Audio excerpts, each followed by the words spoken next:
नमस्कार दोस्तों, स्वागत है आपका आपके अपने YouTube चैनल समर्पण एजुकेशन पर। दोस्तों, जैसा कि आपको पता है DSSB प्रीवियस ईयर सीरीज जो हमारी चल रही है, उस सीरीज में हमने लगभग 7-8 पेपर जो हम कर चुके हैं और आज के इस वीडियो में हम करने वाले हैं DSSB प्रीवियस ईयर का पीजीटी हिस्ट्री का जो पेपर है, उसमें इंडिया जीके के जितने 20 क्वेश्चन आते हैं उन क्वेश्चंस का हम सॉल्यूशन करने वाले हैं।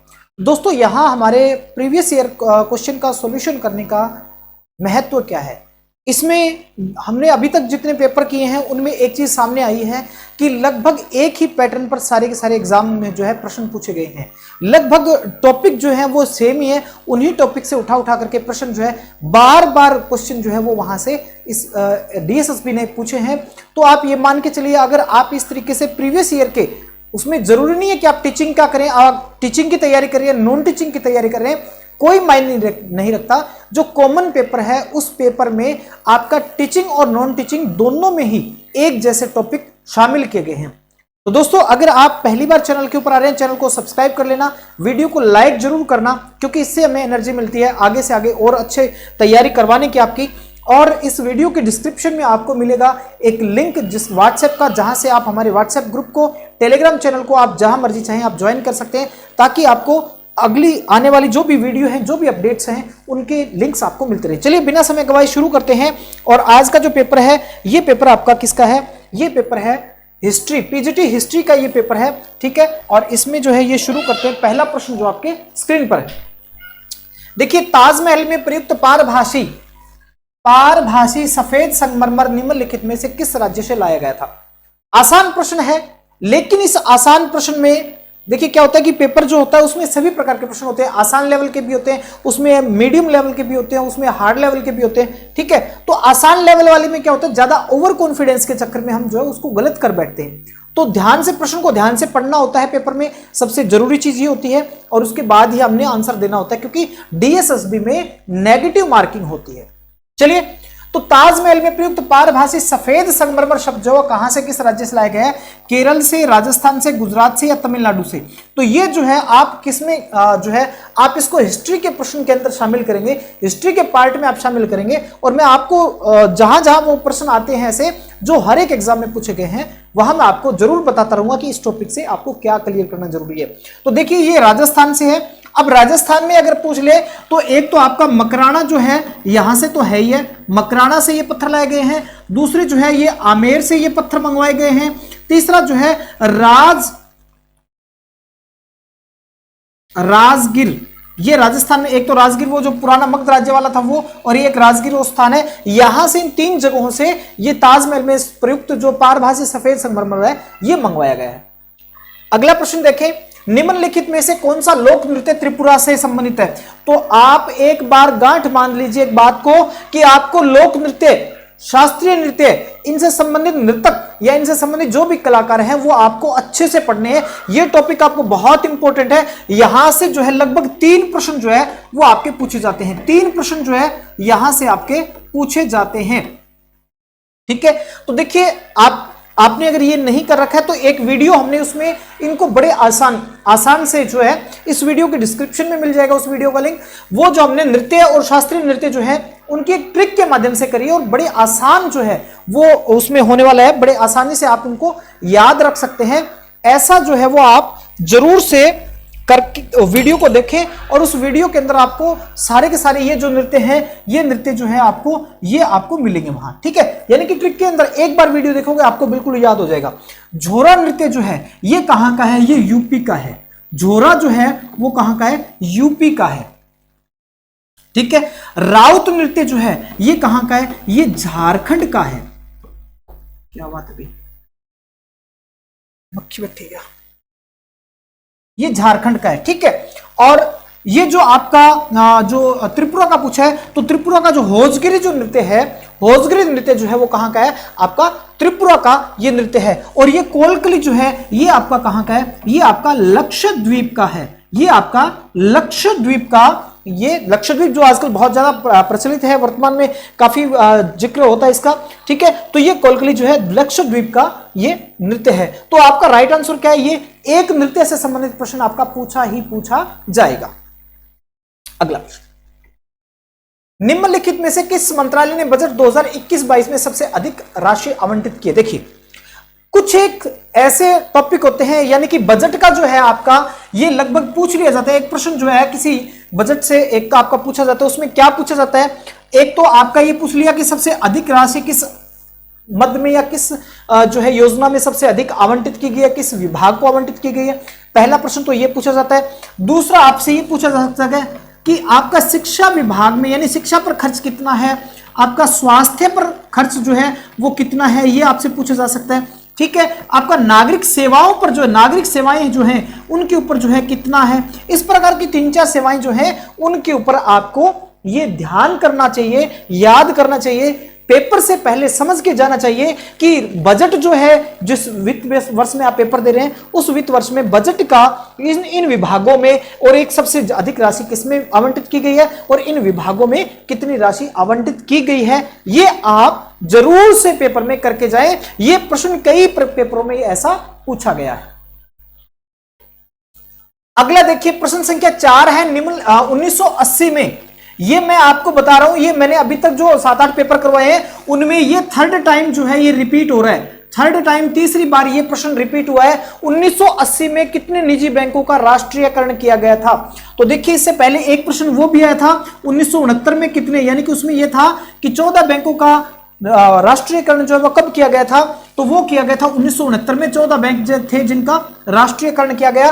और ये प्रश्न अकेला जो प्रश्न 1980 वाला, ये तीसरी बार रिपीट हुआ है। ये 6 बैंकों का राष्ट्रीयकरण किया गया था 1980 में। राइट आंसर क्या है? 6 बैंकों का राष्ट्रीयकरण जो है वो 1980 में किया गया था। ठीक है, ये प्रश्न तीसरी बार आया, मैं आपको फिर बता रहा हूं। तो ये प्रश्न आपका बहुत इंपॉर्टेंट है। बैंक, उनका राष्ट्रीयकरण कब हुआ और कौन कौन से बैंकों का राष्ट्रीयकरण हुआ था, ये आपको एक बार जरूर अच्छे से देख लेना है, क्योंकि यहां से एक प्रश्न आपको निश्चित रूप से मिलेगा। भले वो टीचिंग वैकेंसी है, नॉन टीचिंग है, कोई भी है, उनके अंदर आपको मिलने वाला है। चलिए आगे बढ़ते हैं। अभी तक अगर वीडियो में मजा आ रहा है तो वीडियो को लाइक जरूर कर दीजिएगा। आगे बढ़ते हैं। निम्नलिखित में से किस राज्य में हजारीबाग राष्ट्रीय उद्यान स्थित है? हजारीबाग, ये एक शहर का नाम है, आप लोग जानते हैं। हजारीबाग जो है काफी प्रसिद्ध नाम है। ये राष्ट्रीय उद्यान कहां है? तमिलनाडु, उत्तर प्रदेश, असम और झारखंड। तो देखिए, आपका जो है एक प्रश्न इस राष्ट्रीय उद्यान से एक प्रश्न आपका आएगा ही आएगा। आप भले ही पुस्तक से करें, भले ही आप यूट्यूब से करें, भले कहीं से भी करके जाएं, लेकिन ये टॉपिक अपना क्लियर जरूर करना। राष्ट्रीय उद्यान किस राज्य में कितने हैं और उस राज्य में जो प्रमुख हैं उनमें जो है उनको कब राष्ट्रीय उद्यान घोषित किया गया। वन्य जीव अभ्यारण्य, उनमें पाए जाने वाले विशेष जानवर पशु जो हैं उनको आपको अच्छे से पता करना है, पता होना चाहिए आपको, ये अच्छे से जरूरी है। तो ये जो हजारीबाग है ये आपका झारखंड राज्य में स्थित है। इसका राइट आंसर ये होने वाला है।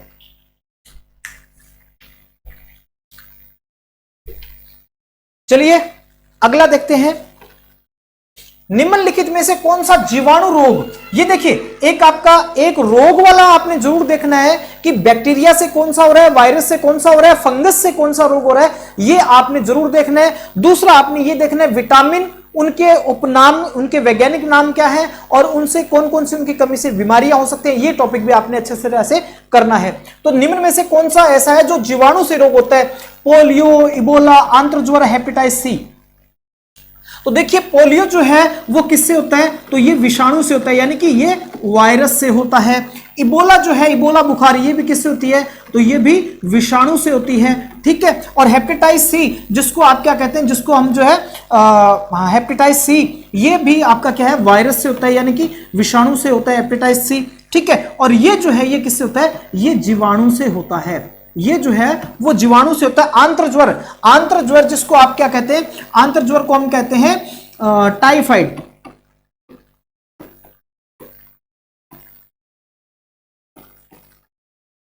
चलिए आप नोट कर लीजिए, ये जो आंत्रज्वर है इसको आप टाइफाइड कहते हैं।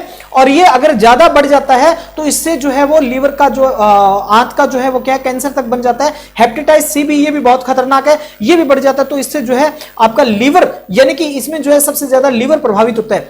एक और चीज कि ये जो पोलियो है इसमें कौन सा तंत्र प्रभावित होता है, इबोला में कौन सा तंत्र प्रभावित होता है, आंत्रज्वर होती है इसमें कौन सा अंग जो है प्रभावित होता है, और हेपेटाइटिस सी यानी कि विभिन्न प्रकार के रोग जो हैं उन रोगों से कौन सा सिस्टम आपके शरीर का प्रभावित होता है वो आपको अच्छे से करना चाहिए। और वो अगर आप करते हैं तो आपके यहां पर एक क्वेश्चन जो है वो आपके बढ़ने के चांसेस हो जाते हैं, क्योंकि इस तरह का प्रश्न यहां पर पूछा जाता है। कील नहर बाल्टिक सागर और उत्तर सागर बंदरगाहों के बीच स्थित है, यह कहां स्थित है? बढ़ चलो।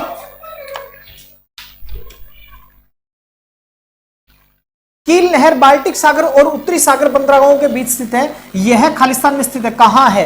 रूस, फ्रांस, वियतनाम और जर्मनी। तो देखिए इस तरह का एक जो वर्ल्ड ज्योग्राफी का प्रश्न है वो एक प्रश्न आता है, लेकिन इसमें निश्चित नहीं है कहां से आता है, लेकिन एक प्रश्न जो है वर्ल्ड ज्योग्राफी से आपका आता है। तो इसके लिए मैं आपको रिकमेंड करूंगा कि आप जो लूसेंट जो आप जीके की पढ़ते हैं, लूसेंट जीके की जो बुक पढ़ते हैं, और लूसेंट जीके के अंदर जो आपके वर्ल्ड हिस्ट्री जो है, वर्ल्ड जियोग्राफी जो है, वहां से आप उनके जो स्टैटिक वाले एक एक पंक्ति वाले प्रश्न है वो आप जरूर से पढ़ के जाएं, वहां से ये प्रश्न आपको मिल जाएंगे। बाहर आपको ज्यादा पढ़ने की जरूरत नहीं है। लूसेंट जीके की जो बुक आती है उसमें आपका जो है लगभग ये मान के चलिए एक प्रश्न आपका मिल जाएगा। और ये जो बुक आती है लूसेंट जीके की, इस बुक में आपको वर्ल्ड हिस्ट्री, वर्ल्ड ज्योग्राफी जो है वहां से आपको ये मिल जाएगा। तो ये जरूर आप अच्छे से पढ़ें इसको। लूसेंट तो आपके लिए जरूरी है पढ़ना, ये जो एनसीईआरटी का सार है। तो इसका राइट आंसर क्या होगा? जर्मनी। ये जो कील नहर है ये कहां है? जर्मनी में है। चलिए कील नहर के बारे में शुरू कर देते, देख लेते हैं। इस परियोजना को 1904 में अमेरिका ने शुरू किया था और 15 अगस्त 1914 को इसको खोल दिया गया था। कील नहर पर जर्मनी का अधिकार है, यह प्रश्न आपसे पूछा गया था। यह जो है उत्तर से बाल्टिक सागर नहर, जिसे 1948 तक, देखिए 1948 तक इसको केसर विलियम नहर के नाम से जाना जाता था। यानी आपसे प्रश्न यह पूछा जा सकता है, क्योंकि डीएसएसबी में मैंने अभी तक 7-8 क्वेश्चन जितने पेपर किए हैं उनमें एक चीज मैंने देखी है कि साल दर साल जो पहले प्रश्न पूछे हैं उन्हीं से रिलेटेड, उसी टॉपिक से रिलेटेड दूसरे प्रश्न जो उनसे संबंधित जो है पूछ लिए जाते हैं। तो यहां पर यह प्रश्न पूछने की संभावना बहुत ज्यादा है कि ये जो आपका प्रश्न आया था कि जो कील नहर है, ये कील नहर जो है इसका दूसरा नाम क्या है, तो इसको केसर विल्हेम नहर जो कहा जाता रहा है 1948 तक। एक 98 किलोमीटर लंबी जहाजी नहर है और यह विश्व की सबसे व्यस्ततम नहर है। कील नहर उत्तरी सागर और बाल्टिक सागर को जोड़ती है, यानी उत्तरी सागर को बाल्टिक सागर से जोड़ती है। यह कील नहर जिसके ऊपर किसके ओनरशिप है, किसका कब्जा है, तो वो जर्मनी का कब्जा है। 1948 तक इसको केसर विल्हेम नहर कहा जाता है। और हो सकता है कि बाद में जो हम पेपर करेंगे उनमें कहीं ना कहीं यह प्रश्न भी आपको मिल जाएगा। चलिए, आनंद अगर आ रहा है तो वीडियो को लाइक कर दीजिए, वीडियो को पूरा देखा करें आप। अगला प्रश्न, निम्नलिखित में से कौन सा कथन गलत है? कौन सा कथन गलत है इसमें? देखिए ये आपका सामान्य जो है ये आपका फसल कृषि से संबंधित है और ये एक जनरल नॉलेज का प्रश्न है। मैं फिर बता देता हूं कि यहां आपके प्रश्न पूछे जाते हैं, उसमें 5 क्वेश्चन आपको ऐसे मिलेंगे हर एक पेपर में जो बिल्कुल ये नहीं कि कोई इंपॉर्टेंट टॉपिक से, बिल्कुल आपके जनरल नॉलेज से संबंधित होंगे। जैसा कि ये प्रश्न है, जो एक रबी की फसल है, तो बिल्कुल सही बात है। अब रबी और खरीफ की फसल क्या होती है? रबी की फसल वो है जो शीतकाल में बोई जाती है और आगे ग्रीष्म काल में, यानी कि आपके लगभग मार्च में जो है वो फसल काट ली जाती है, वो रबी की फसल होती है। ठीक है, गेहूं रबी की फसल है तो गेहूं और जौ तो एक जैसे ही है। बाजरा जो है वो क्या है? खरीफ की फसल है, यानी कि जो आगे जून जुलाई के अंदर ये बोया जाता है और आगे जो है सितंबर अक्टूबर में काट लिया जाता है। सरसों खरीफ की फसल है, ये गलत है, क्योंकि सरसों भी क्या है, ये भी क्या है, एक रबी की फसल है जो सर्दी के मौसम में बोई जाती है और आगे गर्मी में काट ली जाती है। अर्थात यहां पूछा है निम्न में से कौन सा कथन गलत है, तो यह कथन गलत है कि सरसों खरीफ की फसल है। एक पिछले में पूछा गया था प्रश्न, जो पिछला हमारा टेस्ट जो कल वाला था उसके अंदर एक प्रश्न पूछा था और वो प्रश्न क्या था? वो बाजरे के बारे में था। ठीक है, और उसमें जो है क्या था कि बाजरा जो है किस प्रकार की फसल है, उसके लिए पानी बरसात की आवश्यकता कैसे होती है, उसके लिए तापमान कितना आवश्यक होता है, इस प्रकार का प्रश्न था। तो ये सारे यहां से एक आपका फसल से संबंधित प्रश्न जो है वो पूछा जा रहा है डीएसएसबी के द्वारा। अगला प्रश्न है, मुंबई और ठाणे के बीच चलने वाली पहली रेलवे लाइन खालिस्तान में खोली गई थी। बहुत ही सामान्य प्रश्न है, बड़ा सामान्य प्रश्न है। आप देखेंगे कहीं आपको पढ़ाया नहीं जाएगा, कहीं भी किसी कोचिंग इंस्टीट्यूट में ये प्रश्न नहीं पढ़ाया जाता, लेकिन आपके बेसिक जनरल नॉलेज पर आधारित है कि आपको ये कम से कम पता होना चाहिए कि भारत में पहली रेलवे लाइन जो है वो कहां से कहां चली थी। तो पहली रेल चली थी मुंबई से ठाणे के बीच, और कब चली थी? तो अप्रैल 1853 में चली थी। अप्रैल 1853 में ये ट्रेन चली थी। और अगर ये देखें कि इन दोनों के बीच में दूरी कितनी थी, तो ये जो है 34 किलोमीटर जो है दूरी थी, 34 किलोमीटर लंबी ये पहली भारत की ट्रेन जो है, पहली भारत की रेल जो है वो चली थी। ये 1853 में चली थी, अप्रैल 1853 में। देखिए कितना सामान्य प्रश्न है ये। दो प्रश्न ऐसे हैं जो बिल्कुल जनरल नॉलेज पर आधारित प्रश्न है।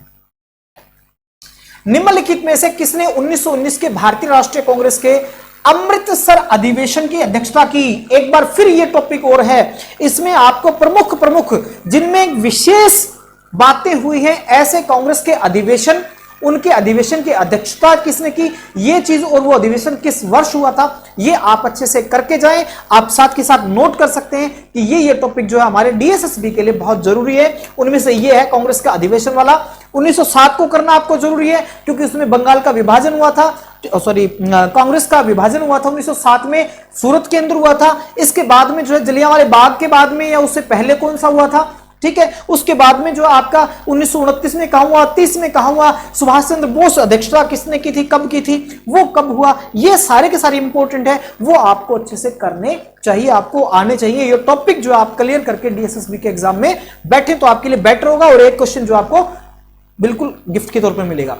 तो देखिए इसमें जो है 1919 का जो है 1919 का आप देख पा रहे हैं, ये अधिवेशन जो है वो कहां हुआ था, यानी इसकी अधिवेशन की अध्यक्षता जो है किसने की थी, तो ये हुआ था अमृतसर में, और इसकी अध्यक्षता की थी मोतीलाल नेहरू ने। मोतीलाल नेहरू ने इसकी अध्यक्षता की थी। और ठीक है, एक 1924 का भी आपको याद रखना चाहिए, 1925 का भी आपको याद रखना चाहिए, क्योंकि उसके अंदर जो है वो सरदार पटेल ने पहली बार मौलिक अधिकारों की मांग की थी। और ये किस अधिवेशन में क्या था, आप लोग इस वीडियो के नीचे कमेंट करेंगे कि सरदार वल्लभ भाई पटेल ने पहली बार मौलिक अधिकारों की मांग की थी, वो किस अधिवेशन में की थी, वो कमेंट करके आप जितना डिटेल हो सके आप कमेंट करके जरूर बताइए। अगली वीडियो में उस चीज को हम डिस्कस करेंगे।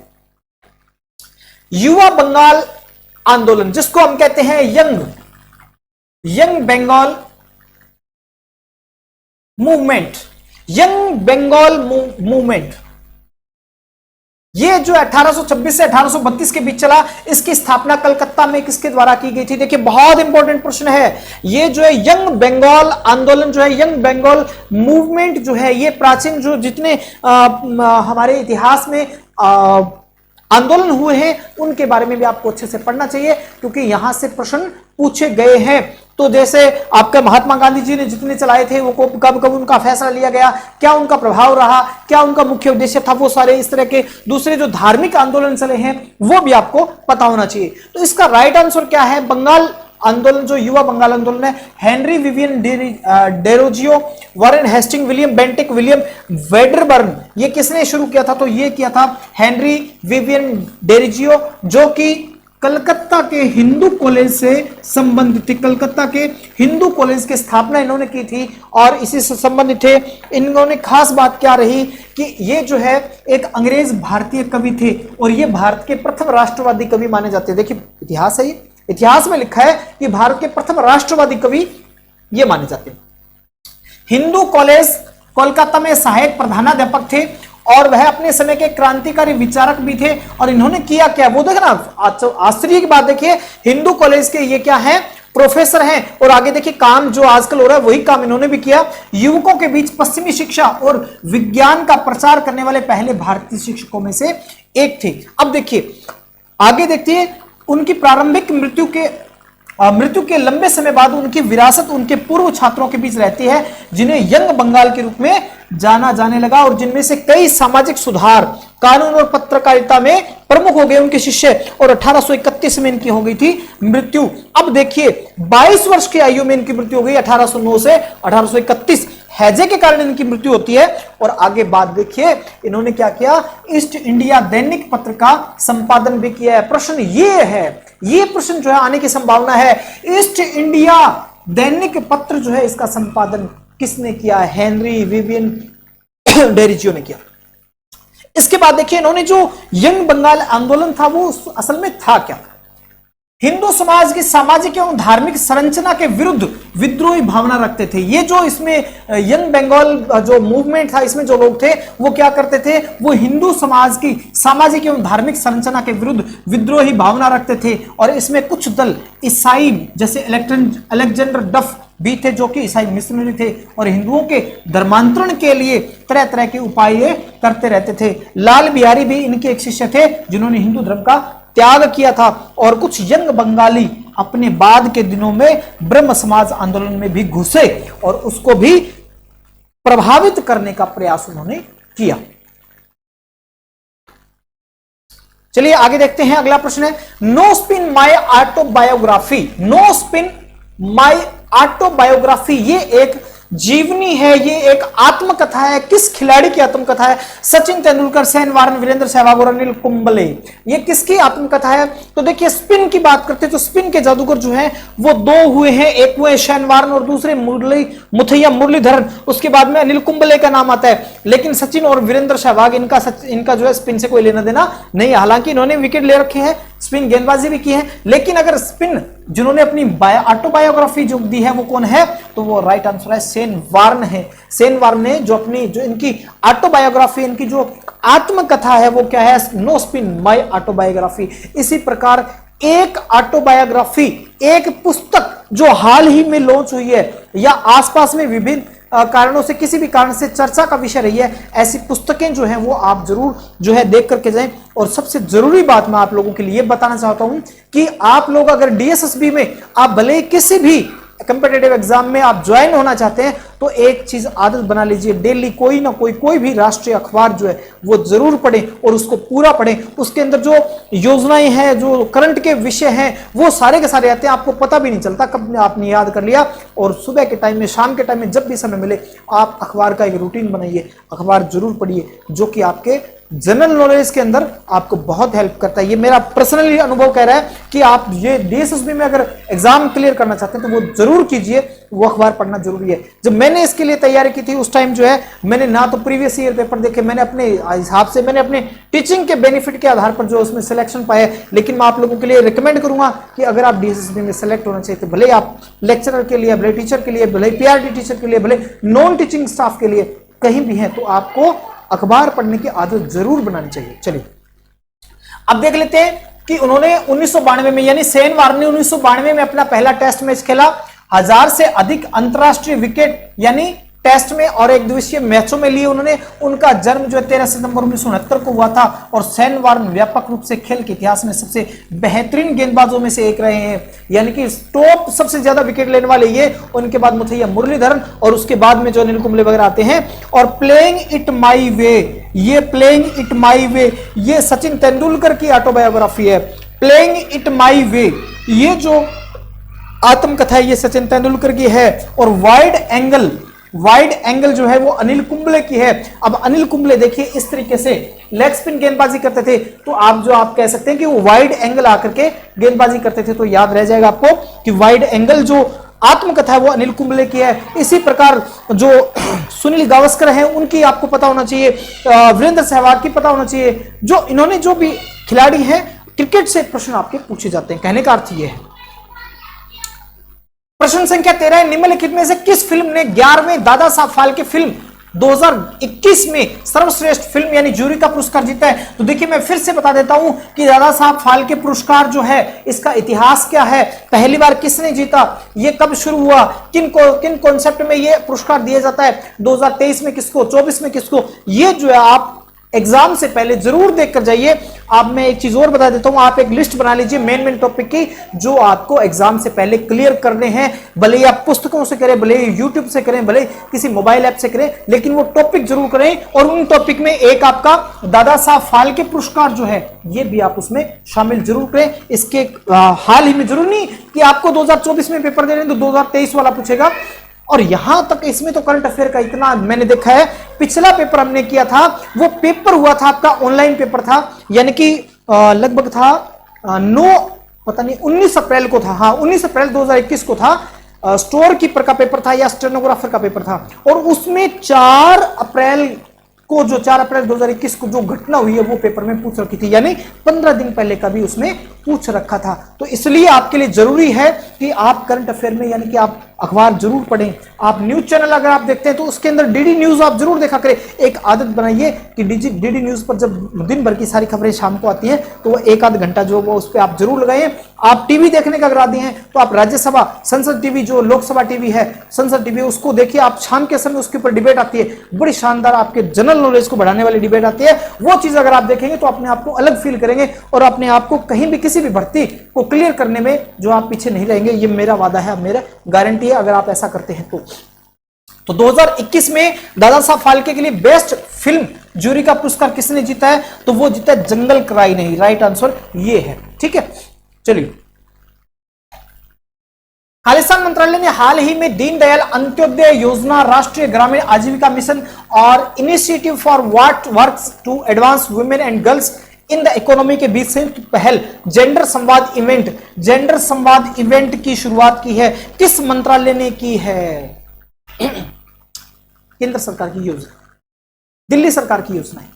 आसपास के जो स्टेट हैं उनकी, दिल्ली के आसपास है, उत्तर प्रदेश है, हरियाणा है, हिमाचल है, दूसरे स्टेट है, इनकी जो योजनाएं हैं आप यूपी और हरियाणा की योजनाएं तो बहुत जरूर करके जाएं, क्योंकि ये दिल्ली के सबसे नियरेस्ट जो हैं वो स्टेट हैं और यहां इस एग्जाम के अंदर वो स्कीमें योजनाएं पूछी जाती हैं और उनके विभाग भी आपको पता होना चाहिए कि ये योजना किस विभाग की है। ये आपका राइट आंसर है कि ये जो जेंडर संवाद इवेंट जो है वो ग्रामीण विकास मंत्रालय के द्वारा जारी किया गया, यानी कि 2021 में ये क्या है? ये करंट अफेयर का प्रश्न रहा है। चलिए, 21 अप्रैल 2021 को विश्व आर्थिक मंच WEF द्वारा जारी रिपोर्ट के अनुसार ऊर्जा संक्रमण सूचकांक, ये लीजिए भाई एक टॉपिक ये जोड़ लीजिए, सूचकांक वाले प्रश्न जितने होते हैं, सूचकांक चाहे वो HDI का है सूचकांक है, वो भले ही साफ सफाई में है, भले ही वो शिक्षा में है, इस तरह के जो सूचकांक जो इंटरनेशनल लेवल के ऊपर जो जारी किए जाते हैं उन सूचकांक में भारत का स्थान कौन सा है ये आपको जरूर पता होना चाहिए। उसके अंदर देश कितने होते हैं वो भी आप जरूर आप जाने, पेपर से कम जो है महीना भर पहले इन चीजों को आप कलेक्शन कर ले। ठीक है, और उनमें कुल कितने देशों को शामिल किया गया, भारत का स्थान कौन सा है, टॉप में कौन सा है, सबसे नीचे कौन है, ये आपको पता होना चाहिए। तो ये जो 21 अप्रैल 2021 को जो आर्थिक मंच, विश्व आर्थिक मंच का जो जारी रिपोर्ट है उसमें ऊर्जा संक्रमण सूचकांक में भारत का स्थान है 87। ठीक है, जरूरी ये नहीं कि भारत का स्थान कौन सा है, जरूरी ये है कि प्रश्न जो है किस टॉपिक से पूछा गया है। देखिए, विश्व आर्थिक मंच WEF जो है सार्वजनिक और निजी क्षेत्र के सहयोग के लिए एक अंतरराष्ट्रीय गैर सरकारी संगठन है जो कॉलोनी यानी कि जिनेवा के कैंटन स्विट्जरलैंड में स्थित है। इनकी स्थापना 24 जनवरी 1971 को होती है। 24 जनवरी 1971 को जर्मन इंजीनियर क्लॉस श्वाब ने की थी इसकी स्थापना। भारतीय संविधान में राष्ट्रपति महाभियोग की विशेषता खालिस्तान के संविधान से लिया गया। भारत के राष्ट्रपति पर महाभियोग चलाना है तो उसके लिए जो ये व्यवस्था हमारे संविधान में की गई है ये किस देश से हमने कॉपी किया है? ये जर्मनी से किया है, जापान से किया है, संयुक्त राज्य अमेरिका से किया है, ऑस्ट्रेलिया से किया है। कहां से किया है? राष्ट्रपति पर महाभियोग की प्रक्रिया। तो ये जो है अनुच्छेद 61 जो है, अनुच्छेद 61 में इस चीज का वर्णन किया गया है कि राष्ट्रपति के ऊपर महाभियोग किन परिस्थितियों में चलाया जा सकता है और ये की परिस्थिति में है और वो है संविधान का उल्लंघन। संविधान का उल्लंघन जो है इसके आरोप में, संविधान के उल्लंघन के आरोप में राष्ट्रपति पर जो महाभियोग चलाया जा सकता है। और ऐसा जो है एक चीज खास बात और कि संविधान का उल्लंघन की परिभाषा क्या है ये भारतीय संविधान में है। ये जरूर है कि राष्ट्रपति पर कब महाभियोग चलाया जा सकता है। कंडीशन एक है संविधान का अतिक्रमण, संविधान का उल्लंघन, लेकिन संविधान के अतिक्रमण की कोई परिभाषा संविधान में दी ही नहीं गई है। और ये हमने कहां से लिया है? ये संयुक्त राज्य America, USA, United state of America से हमने ये कॉपी किया है जो कि भारत के संविधान के अनुच्छेद संख्या 61 में इसका वर्णन किया गया है। अनुच्छेद 371 बी निम्न में से किस राज्य के संबंध में विशेष प्रावधानों से संबंधित है? अनुच्छेद 371 बी 370 आपको पता है ये किसके लिए था? जे एंड के जम्मू एंड कश्मीर के लिए विशेष दर्जे के लिए था। और 371 जो है वो जे तक जो है वो विभिन्न राज्यों के लिए 371 में जे तक जो है वो विभिन्न राज्यों के लिए अलग अलग विशेष प्रावधान जो है उनके लिए ये 371 जे तक है। तो 371 बी जो है वो किस राज्य से संबंधित है? असम, मणिपुर, आंध्र प्रदेश और सिक्किम। तो ये किससे संबंधित है? राइट आंसर है ये असम से संबंधित है, ये असम से संबंधित है। और असम में भी कहा कि संविधान के भाग 21 के अनुच्छेद 371 से 371 जे में 12 राज्यों के लिए विशेष प्रावधान किए गए हैं। उनमें से क्या है? संविधान का 371 सी जो है वो मणिपुर राज्य के संबंध में विशेष प्रावधान करता है। 371 बी जो है वो असम राज्य के लिए विशेष प्रावधान करता है। और ये 1963 में नागा हिल्स और ट्विंगसांग क्षेत्र को असम राज्य से बाहर ले जाकर नागालैंड राज्य का गठन किया गया था। तब उसमें जो है वो 371 बी जो है विशेष रूप से लागू किया गया था। ये है 371 बी। 371 सी की अगर बात करें, ये भी पूछा जा सकता है, ये मणिपुर राज्य के बारे में विशेष प्रावधान करता है। 371 जे जो है ये कर्नाटक राज्य के बारे में विशेष प्रावधान करता है। ये अलग से आपका विशेष प्रावधान वाले भी आपको टॉपिक कर लेना चाहिए। हालांकि इससे ज्यादा प्रश्न नहीं पूछे, फिर भी पूछे जाने की संभावना बन सकती है। श्रीलंका के पूर्व खिलाड़ी और कोच नुवान जोइसा को हाल ही में कितने वर्षों के लिए क्रिकेट के सभी प्रारूपों से प्रतिबंधित कर दिया गया है, जब आईसीसी के भ्रष्टाचार रोधी अधिकरण ने उन्हें आईसीसी के भ्रष्टाचार रोधी संहिता को भंग करने का दोषी पाया था? तो इनको जो है ये श्रीलंका के पूर्व खिलाड़ी रहे हैं और कोच भी रहे नुवान जोइसा। इनको 6 वर्ष के लिए जो है वो आईसीसी ने 2021 में इनको जो है बैन कर दिया था सभी फॉर्मेट से। और आज की इस वीडियो का लास्ट प्रश्न है और ये आपका खेल से है। और हैरानी इस बात की है कि खेल से इस पेपर में मात्र 2 प्रश्न पूछे गए हैं। दूसरा प्रश्न, एक प्रश्न था सेनवार्म की आत्मकथा वाला और दूसरा प्रश्न ये निम्नलिखित में से किसने पुर्तगाली ग्रैंड 3 प्रश्न आगे, एक पिछले वाला था श्रीलंका वाला और तीसरा ये कि निम्नलिखित में से पुर्तगाली ग्रैंड प्रिक्स 2021 किसने जीता? Lewis Hamilton, Max Verstappen, Lando Norris और सर्जियो पेरेज किसने जीता? तो इसका राइट आंसर ऑप्शन ए रहेगा। ये हमारे पीजीटी हिस्ट्री के अंदर जो प्रश्न पूछे गए थे वो आपके 20 प्रश्न हैं और आपने देखा हुआ यहां से खेल के 3 प्रश्न पूछे गए हैं। लोक नृत्यों से प्रश्न जो है वो पूछा गया है। इतिहास में आप एक चीज और करके जाना कि जितने भी प्राचीन इतिहास में प्राचीन जो राजवंश हुए उनके संस्थापक कौन थे, कब उनकी स्थापना की, ये सारी चीज आपको करके जानी चाहिए क्योंकि ये पेपर में पूछे गए हैं। ये था आज का पीजीटी हिस्ट्री जो हाल ही में 2021 में ये पेपर लिया गया था, उसका ये पेपर, ये मेल का जो पेपर था। इसके बाद हम अगला पेपर जो है पीजीटी इंग्लिश का फीमेल का जो है वो पेपर लेके आएंगे कल। तो आप चैनल के साथ जुड़े रहें, वीडियो को लाइक जरूर करें, अपने दोस्तों को शेयर करें और सब्सक्राइब तो आपने कर लिया होगा। और आज की वीडियो में कितना मजा आया आप जरूर कमेंट करके बताएं। और एक सवाल मैंने आपसे पूछा था उसका उत्तर आप कमेंट में जरूर दीजिएगा। धन्यवाद।